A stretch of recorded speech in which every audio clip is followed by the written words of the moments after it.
ಬೆಳ್ಳನೆ ಓಲೆಯ ಹೇಗೆ ನಾ ಓದಲಿ ಇದು ಓದು ಓಲೆಯಲ್ಲ ಬರೆದುಕೋ ನನ್ನ ಜೀವನದಲ್ಲಿ ಎಂದುಕೋ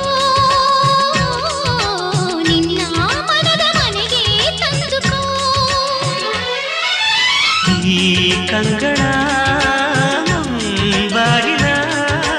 ಬಾದರೆಯುವೆ ಬಂದು ನೀ ಸೇರಿಕೋ ಓ ಮೇಘವೇ ಮೇಘವೇ ವಂದನೆ ಸಂಧಾನದ ಪಾತ್ರಕ್ಕೆ ವಂದನೆ